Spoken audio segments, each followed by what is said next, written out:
تازہ ترین ویڈیوز کے لیے چینل کو سبسکرائب کر کے بیل آئیکن اور آل نوٹیفیکیشن پر کلک کریں تاکہ آپ کو ملے ہر خبر سب سے پہلے۔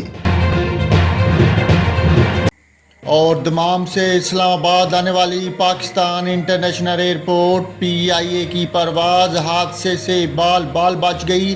بتایا گیا کہ دمام ایئرپورٹ سے جہاز نے جب اسلام آباد کے لیے اڑان بھری تو پائلٹ کو جہاز کے اگلے پہیے میں خرابی محسوس ہوئی، جس کی بر وقت اطلاع ایئر ٹریفک کنٹرول کو کر دی گئی۔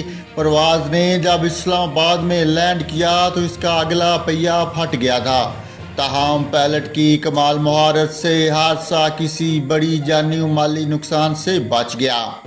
طیارے کو بحفاظت لینڈ کروا لیا گیا اور پرواز میں عملے کے ارکان سمیت 246 افراد سوار تھے۔